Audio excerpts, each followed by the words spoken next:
सहकारिता विभाग के माध्यम से जब हम ये आयोजन को कर रहे हैं तो जो एक साथ जब मैंने प्रारंभ में बात कही है कि नीचे के स्तर तक भी बहुउद्देशीय समितियों के माध्यम से जोड़ करके जो कल्पना की है, हमारे लिए तो ये और महत्व की बात है। और मैं अपने लिए स्वयं के मानूं तो मेरे लिए भी हमारे घर के खुद की आय का साधन भी बड़े पैमाने पर पशुपालन से होने वाली दूध उत्पादन की क्षमता के बलबूते पर मैं स्वयं भी उससे अपने आप में परिवार में गौरवान्वित होता हूं कि हाँ, हमारी सरकार ने आकर के ये जो दूध उत्पादन के मसले पे विचार किया है और ये जिस प्रकार का निर्णय है आज और जो योजना है, मुझे मालूम है कल डॉक्टर भीमराव अंबेडकर जयंती है। जोरदार अभिनंदन करें एक ऐसे अदिति महापुरुष के लिए जिसने समानता के लिए अद्भुत काम किया और हमारी सरकार ने डॉक्टर भीमराव अंबेडकर को निमित्त बना करके उनकी जन्म जयंती के अवसर पर कामधेनु गोपालन योजना को लागू करने का काम किया है, जो कल के बाद माननीय लखन पटेल जी ने बताया। जोरदार अभिनंदन करें।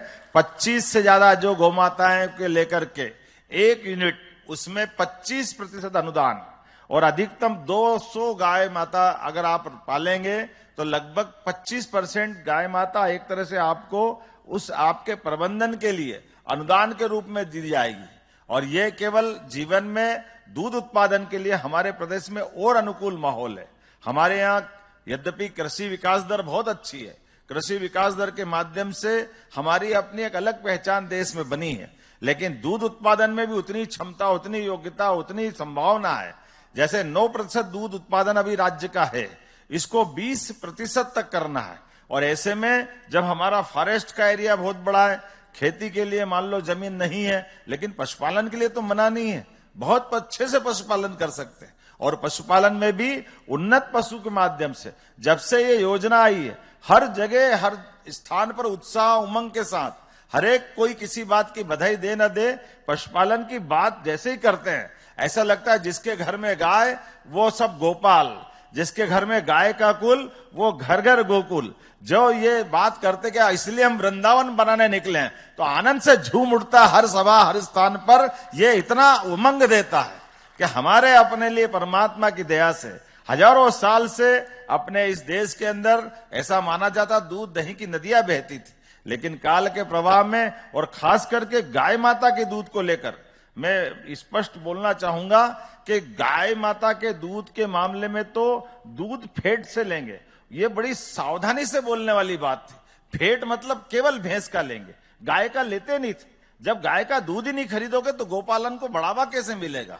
अब जब ये शुद्ध रूप से बात आ रही कि केवल गाय का दूध खरीदेंगे, मतलब गाय का भी खरीदेंगे भैंस का भी खरीदेंगे। अभी तक जितने दुग्ध संघ थे, कोई गाय का दूध लेने के मामले में जवाबदारी के साथ कहना चाहूंगा सारे के सारे दुग्ध संघ हाथ जोड़ते थे, भैया फेट के मामले में आ जाओ।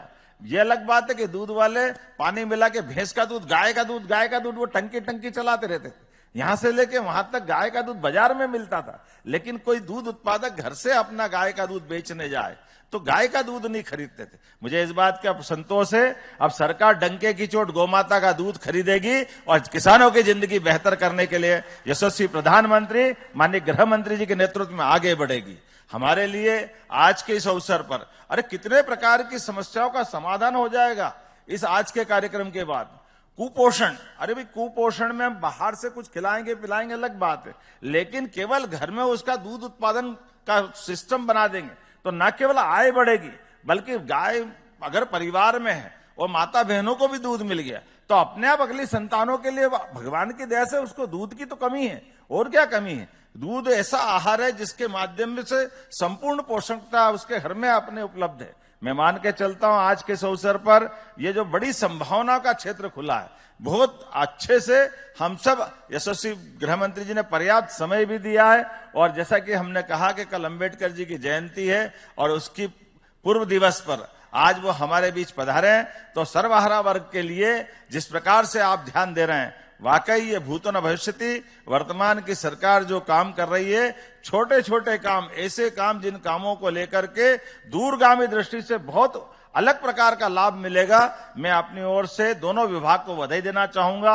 और कितने प्रकार की यहाँ योजनाओं का लाभ मिला। अब सहकारिता से पेट्रोल पंप चलेगा, ये भी हम यही देख रहे हैं। जोरदार अभिनंदन करो, अभी पेट्रोल पंप वाला मिला। दवाई की दुकान वो सहकारिता संघ से चलेगी, सहकारी समिति से चलेगी।